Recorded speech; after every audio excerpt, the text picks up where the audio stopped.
आनंद के अंश से भक्ति उमड़ पड़ेगी। तब भगवान के प्रति तुम्हारा भी 4 बजे दुबे जी की तरह तुम भी।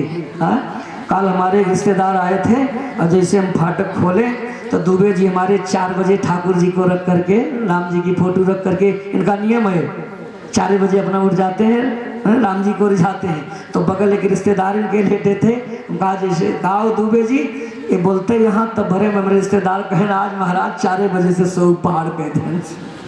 लेकिन कहन इसी बात ना कहन हसन कहन आज बड़ा आनंद आएगा, हम 4 बजे से जाग गए महाराज जगाए दिए। इसका मतलब ये भक्ति है। इसका मतलब इनका कर्म जो है अब जीवन में सत्कर्म की ओर चले हैं, इनका ज्ञान पवित्र हो गया है, इसलिए इनके हृदय में आनंद का अंश प्रस्फुटित हो गया है। क्यों? हमारे हृदय में इसलिए नहीं आनंद का अंश प्रस्फुटित हो रहा है, न हमारा ज्ञान पवित्र है, न हमारा कर्म पवित्र है, जिसके कारण हम बंधनों में और फंसते जा रहे हैं। सब तो मस्त हैं, हम काहे को बेहोश होते जा रहे हैं, इसलिए कि हम अज्ञान और माया में फंस चुके हैं। इसीलिए तो है हमें दुनिया समझाती है अरे मन मानत नहीं, इसी में हमारा परम हित है, इसी में परम कल्याण है, यही भागवत का रहस्य है। चाहे 2 घंटे कहूँ चाहे जीवन भर कहूँ, किस रूप में समझाऊँ, और जिस मन से समझा रहा हूँ ऐसा न कोई मंच मिलेगा, न ऐसी कोई कक्षा मिलेगी, न कोई ऐसा संग मिलेगा, न ऐसा कोई साथ मिलेगा। समीर जी अब इससे बढ़िया कर और कौन सा सत्संग देने का समय होगा। ये हमारे जीवन का सुधरने का अंश है। और अगर ये बात आ गई तो आगे क्या होगा? कहा तापत्रय विनाशाय, फायदा क्या मिलेगा? दैहिक दैविक 3 ताप हैं। देहे भवा दैहिका, देवे भवा दैहिका, अब भूते भवा भौतिका। अगर ये ज्ञान तुम्हारे अंदर आ गया, ये बात तुम्हारी समझ में आ गई, ये तुम्हारे जहन में बैठ गई बात, तो फायदा क्या मिलेगा? अगर कोई दैविक भी प्रकोप तुम्हारे आगे हो जाए, कोई कहते हैं महाराज आज ऐसी एक्सीडेंट हुआ कि महाराज अब क्या कहें कि एकदम गाड़ी पलट गई, सामने से आई लड़ी, उसमें जितने लोग थे अंग भंग हो गए, महाराज हमको खरोंच भी नहीं लगा। क्या है? दैविक प्रकोप हुआ, लेकिन भगवत कृपा भी मेरे ऊपर झलक गई, हमें कुछ भी नहीं हुआ। भगवान तुम्हारे साथ हैं वहां भी। अगर भगवान की भक्ति है, भक्ति माने आनंद आ गया, वो आनंद प्रस्फुटित हो गया, आनंद का अंश आ गया, भगवान की भक्ति आ गई, तो भगवान कैसे रखेंगे? करम सदा तिनकई रखवारी, जिमी बालक राखई। तब फिर कहाँ चोट आएगी? 99 लोग खंज मंज हो गए, 100 में आप भी थे, आप बच गए। किसने बचाया? भगवान तुम्हें बचा लिए। ये है दैविक 3 प्रकार का ताप है, दैहिक दैविक और भौतिक। दैविक प्रकोप से आप बच गए, भगवान तुम्हें बचा लिए, क्योंकि आप भगवान के बन गए। जैसे आपने भजन गाई, हमारे राम जी के राम जी हमारे हैं। जब जीवन में ये बातें आ गई तो राम जी भी तो आपकी रक्षा करेंगे कि नहीं करेंगे? कृष्ण भी आपकी रक्षा करेंगे। फिर अब देहे भवा दैहिका, शरीर में भी कभी कभी ऐसे विश्वास मानो, कहानी नहीं, धीरे धीरे भगवत भक्ति भाई देखो, हमको भी 36-37 साल कथा करते हो गया। आपसे बता 37-37 साल हो गए। जब रेख भी नहीं आई थी, मैं पूर्व मध्यमा प्रथम खंड में था, तब से भगवान की कृपा में धीरे धीरे गांव के लोग, हमारे पंडित जी बागे भाई संस्कृत पाठशाला में पढ़ते हैं, तब से शुरू किया। तो धीरे धीरे जो अनुभव हमारे जीवन में आया, कथा के बीच में मुझे मिला, मैं ये बता रहा हूँ कि जैसे शरीर में कोई रोग आ गया और मैं भागवत सुनाया हूँ, वहाँ मुझको भागवत का चमत्कार जो ऐश्वर्य है दिखाई दिया, कि जो हर जगह से रिटायर होके लौट के आए थे। मैं बारघाट में कथा कर रहा था शिव प्रसाद तिवारी के यहाँ, ढोलक मास्टर, तब तुम पैदा नहीं हुए थे। आप कहोगे कि सबसे सीनियर हम, सही बात है, इस समय सबसे हमारे अब सीनियर यही है, सबसे पहले। अब जितने और लोग आए वो बाद में आए, क्योंकि जितनी बड़ ढोल है, जब इतने बड़ थे तब थे हमारे साथ ढोल बजा रहे हैं। लेकिन जब की बात मैं बता रहा हूँ, इनका जन्म नहीं हुआ था शिव प्रसाद तिवारी बारघाट को। उनकी पत्नी की हालत बहुत गड़बड़ थी, निश्चित समझ रहे थे कि आज हमारी ये मतलब हवन हो जाए, सच बात बताऊँ।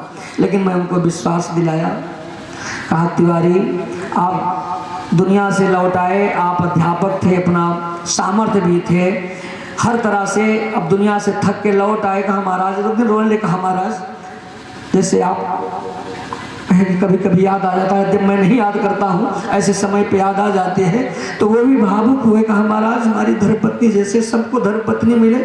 हम कहा हताश न हो तिवारी जी। कहा महाराज हताश क्या, भगवान की कथा सुना दे बस इतने समय है। रोने लगे कि कम से कम भगवान की कथा सुन ले, इतने लिए मैं कथा किया हूँ। हम कहा कथा नहीं सुनेंगे भी आपके साथ कई वर्षों तक रहेंगे, अच्छा सहयोग करेंगे। कहा महाराज तो आपका आशीर्वाद।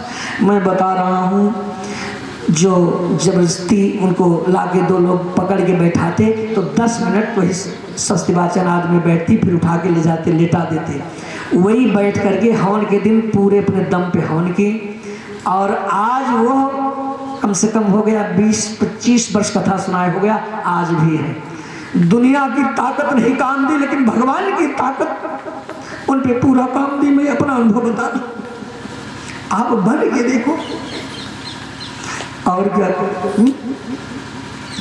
अभी सच बात बताओ, राहुल जी की इनकी माता की जो स्थिति थी कि बच्चा जब मेरे पास से भाग के आया और 2 दिन के बाद 3 फिर भाग के गया अपने बड़े भाई के साथ, तुम्हारे चरण में बड़े फूट फूट के रोने लगे। हाथ धरा, कहा बेटा जाओ, भगवान का घर बहुत बड़ा होता है। तो इनको जो बतावे, ओझा बतावे, तांत्रिक बतावे, अब बेचारे अकेले। एक लड़का जो छोटा आया यहाँ, इनके एक बड़े भाई को, बड़ी भाभी को बच्चा हुआ, वो भी बेचारे 4 दिन के उसको छोड़ के वहाँ, ये पूरा परिवार लखनऊ, ये वहाँ इनको छोड़ के आए। मंदिर घर द्वार आप सब देख के आए, यहाँ भी सब देखना। हम कहा जाइए भगवान के भरोसे ही, चिंता मत कीजिए। हम कहा किसी के कहलाने से कि न भटको, भगवान पे सब छोड़ दो। अगर कोई बता रहे हैं कि क्यों, कहा कि महाराज आज बता रहे कि महामृत्युंजय बैठा दूँ। कहा पागल हो क्या, ठीक है मैं कहाँ कह रहा हूँ कि ना करो, लेकिन किस स्थिति में करोगे? तुम्हारे यहाँ 9 विद्वान आएंगे, तुम इस स्थिति में हो, कैसे कर पाओगे? इनके बड़े भाई तुरंत कहा जाइए, मैं भगवान को मानता हूँ, वो महामृत्युंजय आपका हो जाएगा। माता जी ठीक जाओ, आज कुछ 11 रुपये निकाल के अंगो रख दो। इनके बड़े भाई हमारे सामने तुरंत 1100 रुपये निकाला, कहा ले जाओ अंगो निकालो। आज देखो आए, हम कहा तुम ही जाओ, इनको मैं उस दिन भेज दिया, कहा आप जाओ, जब तक नहीं आओगे माँ नहीं ठीक हो जाएगी। ये न समझना कि तुम्हारा वेतन बराबर लगा है, तुम्हारी ड्यूटी हाजिरी चल रही है। आप जाकर के ओम जूम से यही जप करना, मैंने नाम सब नाम बताए, फिर अपने उपरहित को लेके यहाँ पूजा पाठ शुरू किया। और आज इनकी माँ है घर स्वस्थ हो के आ गई। जो 20 दिन ऑक्सीजन पे थी, ये है भगवान का चमत्कार। ओझा भी दौड़ के गए, वो भी 2-4 हज़ार ले लिए। कहा जाइए भगवान पे। तो ये सच्चिदानंद रूपाय का मैं बात बता रहा हूँ कि भगवान दैहिक, दैविक और भौतिक, जब इनका चमत्कार हो जाता है ना, तो समस्त देव का भी प्रकोप आवे तो वो भी सब उन्मूलन हो जाता है। और भूते भवा भौतिका, माने कभी कभी लोग समाज कुछ ऐसे आतंकवादी हो गए, वो सताने लगे, लोग उद्दंड हो जाते हैं, दंड देने लगते हैं, पटीदार ही उग्र हो गए। ऐसी भी स्थिति में सांस नहीं छोड़ना चाहिए, भगवान की सच्चिदानंद की शरण में रहो। निश्चित ही एक दिन तुम्हारे ये आतंकवादी अपने आप ध्वस्त हो जाएंगे। देहे भवा दैहिका, भूते भवा भौतिका और देवो भवा दैविका, 3 प्रकार के रोग हैं, तीनों ये दूर हो जाएंगे। और दैहिक, दैविक, भौतिक के साथ स्थिति, उत्पत्ति और संहार के यही कारण हैं। अर्थात जन्म सत्य है, स्थिति सत्य है और संहार भी सत्य है, लेकिन ये कौन है? सत्य से सत्यम परम सत्यम त्रिसत्यम असत्य से योनिम निहितम च सत्य। ये तीनों बात सत्य हैं। भाई जन्म सत्य है कि नहीं? और जो जन्म लिया है, आप भी तो हम चाहे बोले महाराज प्रवचन करें या ना करें, इतना तो देवता प्रसादों को पता है कि संसार का प्राणी जो जन्म लिया है वो एक दिन मरेगा कि नहीं मरेगा, पक्का है ना? सत्य है, लेकिन परम सत्य नहीं है। और जो मरण जिसका हुआ एक दिन जन्म भी लेगा कि नहीं लेगा? जन्म भी लेगा, वो भी सत्य है। लेकिन परम सत्य होता तो जन्म लेने वाला मरता नहीं और मरने वाला कहीं जन्म भी न लेता। क्योंकि जन्म लेना कोई अच्छी बात है क्या? अरे वो मुक्त हो जाता, वो अपनी अंशी में मिल जाता। लेकिन भगवान कौन है? सत्य स सत्यम परम सत्यम। उस सत्य का वर्णन इस श्लोक में किया गया है। वो सत्य है कि जो सत्य का भी बाप है। सत्य से योनिम, सत्य का योनि का मतलब जिससे सत्य भी पैदा हुआ है। उस परम सत्य परमात्मा को मैं बारंबार प्रणाम करता हूं। अब आइए, जो समय बचा है उसमें अब सूत जी के द्वारा कथा होने चल रही है और श्रोता हैं सौनिक आदि ऋषि 88,000। और आज तो सूत जी के द्वारा, कल गुरु जी का आगमन होगा। गुरु जी का मतलब सूत जी के गुरुदेव जो योग नाम गुरु हैं, गुरु नाम गुरु है, वो कल आएंगे। अब आज चेला की कथा सुन लो, और चेला की कथा अगर आपको अच्छी लगे तो पक्का समझ लो कल गुरु जी जब आएंगे तो गुरु जी तो कथा अच्छी करवे करेंगे। कल गुरु जी आएंगे, आज चेला की कथा सुन लो। ये सब समझ रही है कि कल गुरु जी बदल जी है का? नहीं, हमें रहा कथा कल भी कहेंगे। अर्थात इसी शरीर में आज सूत जी बोल रहे हैं, कल सूत जी के गुरु सुखदेव जी आएंगे। और चेला की कथा अच्छी लगेगी तो गुरुदेव की कथा तो अच्छा लगवी करेगी। इतने समझ लो। अरे नैमिखे सूत मासीनम अभिवाद्य महामतिम कथामृत रसास्वाद कुशल सौनको ब्रवीत। नैमिषारण्य में कथा, स्थान कौन है? नैमिषारण्य। 88,000 ऋषि हैं। ऋषि का मतलब जानते हैं? ज्ञानी। ऋषि का अर्थ ही है ज्ञानी, जो परम ज्ञानी है। श्रोता मूर्ख नहीं थे, परम ज्ञानी है। श्रोता वक्ता ज्ञान निधि, दोनों ज्ञान निधि होना चाहिए, तब तो मजा आए। हम इतना रहस्य को बता रहे हैं, श्रोता उस स्तर का नहीं है तो हमारा बताना चाहे जितना व्युत्पत्ति करे किस काम की। अगर श्रोता भी उसी तरह से है तो मजा आवे, आनंद समझेगा। श्रोता वक्ता ज्ञान निधि दोनों एक समान होना चाहिए, यथा वक्ता तथा श्रोता। तो जैसे श्रोता है वैसे वक्ता सूत जी हैं। उनके सामने प्रश्न किया कि भाई आप तो गुरु के रूप में आ गए, अज्ञान ध्वांत विध्वंस कोटि सूर्य समप्रभ सूताख्याय कथा सारम मम कर्ण रसायन। हे सूत जी, अब हमें कहानी न सुनो। क्या समझे? कहानी नहीं, जो प्रश्न आप किया था वो भूल जाना सुना। आपने कहा था कि महाराज हाँ प्रयास करना कि कथवा हर जगह पहुंच जाए। 1000 दिवस सुने कथा। सूत और सौनिक के बीच 1 सहस्र दिवस कथा हुई थी, सत्संग हुआ था। तो बहुत दिन कथा सुने। तो अब आपको भी, तो आपने तो बहुत कथा सुन चुकी, इसके पहले तो बहुत बार कथा सुने हो, हमारी भी, हम लोगों की। तो आपको भी कहना चाहिए महाराज अब कथा का वास्तव में, कथा हमने बहुत सुना, बहुतेरों की सुना, लेकिन वास्तविक कथा का प्रारूप क्या है, इसका स्वरूप क्या है, हमें अब आप सदरूप बताओ। समझ गए कि नहीं? हाँ, आपके मन में यही भाव होना चाहिए कि कथा का वास्तविक रूप क्या है। ये कहानी क्या क्या हुआ था, है? सती की, पार्वती की, शंकर जी की, दुर्वासा की, नारद जी की, अम्बरीश की, ये राजा रानी की कथा, ऋषि की कथा से मतलब नहीं, इसका वास्तविक स्वरूप क्या है, अब हमको वही समझाए। कथा तो महाराज बहुत सुने, अब हमें जो है भगवान की कथा सुनने की बहुत इच्छा है, लेकिन उसका सार क्या है? सार माने रहस्य। सूताख्या ही कथा सारम, ऐसा कहा। हे सूत जी, कथा सारम आख्याय।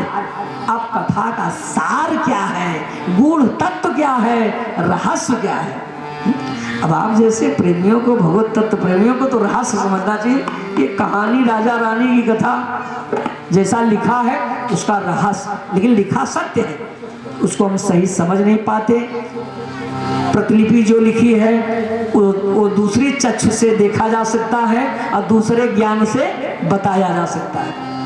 न हमारी आंख देख सकती है, उसको सही समझ सकती है, न हमारा उतना पवित्र ज्ञान है कि उसको हम बक दें। और हम भी नहीं कह रहे हैं, हम तो ये कथा भगवान करें, वरना ऐसे ऐसे लोग यहाँ बैठे हैं, ये थोड़ी है कि भोले महाराज बहुत ज्ञानी है। ना ना, यहाँ पर बहुत से ज्ञानी लोग बैठे हैं। हम तो भगवान से कहते हैं कि भगवान इस रहस्य को हृदय में बैठ करके आप बोलो, वरना जैसे मैं कथा आप कह रहा हूँ, अगर मन से उतर जाऊँ वहीं कुर्सी पे आपके बगल तख्ता पे बैठूंगा ना तो ऐसा नहीं बोल पाऊंगा है? अब यहाँ तो चाहे 1 साल बोलाओ, इसे हम नहीं बोल रहे हैं, बोलने वाले श्री कृष्ण हैं। मैं उनसे प्रार्थना करता हूँ कि प्रभु अगर कृपा करके इतना ऊंचा मंच दिए हो तो कहीं अपने दास की बेइज्जत न करना, इसलिए कथा आप ही को कहना है, मैं उनका ध्यान करता हूँ। इसलिए ध्यान के समय सबसे हाथ जोड़ता हूँ कि भैया जरा आवाज़ शोर गुल फट फट इधर उधर मत करो, नाराज भी हो जाता हूँ। इसलिए आप सबसे कह रहा हूँ कि जिस समय कथा प्रारंभ हो आप सबको किसी का ध्यान करके, जब ध्यान हो तो आपको ध्यान मग्न हो करके आपको भी सुनना चाहिए, जिससे आपके हृदय में भगवान बसे, आपका भी मन कथा में लगे और मेरा भी मन कथा में लगे। मैं ध्यान करके भगवान को बुलाता। तो अब आप कथा का सार कहो। और आप जैसे अगर गुरुदेव मिलते हैं, अज्ञान ध्वांत विध्वंस कोटि सूर्य समप्रभ सूताख्याय कथा सारम मम कर्म सारम। आप तो करोड़ों सूर्य के समान हैं, क्योंकि चिंतामणि लोक सुखम स्वर्दु स्वर्ग संपदाम अगुरु पीतो प्रेक्षित वैकुंठम योग दुर्लभा। एक चिंतामणि होती है, अगर चिंतामणि मिल जाए तो चिंतामणि से लोक सुख प्राप्त होता है। और कल्प वृक्ष स्वर्ग की संपदा है, इससे स्वर्ग सुख मिलता है। सुरदु माने कल्प वृक्ष, इस स्वर्ग संपदा प्रददात, स्वर्ग की संपदा इससे मिलता है। और गुरु अगर मिल जाए सच्चे, गुरु का हाथ पड़ जाए और गुरु की कृपा दृष्टि हो गई तो गुरु प्रीता, अगर गुरु प्रसन्न हो गया तो वैकुंठम योग दुर्लभम, योग नाम अपनी दुर्लभम सोपी गुरु कृपया प्राप्ति भवति। जो योगियों को भी दुर्लभ है वो गुरु कृपा हो जाए तो वो भी प्राप्त हो जाता है। अब आप कृपा करके बताओ, क्या बताओ? एक घोरे कलौ प्राय जीवश्चासुरतांगता। इस कलयुग में प्रायः लोग आसुरी प्रवृत्ति के हो गए। ई घोरे कलौ प्राय जीवश्चासुरतांगता क्लेशा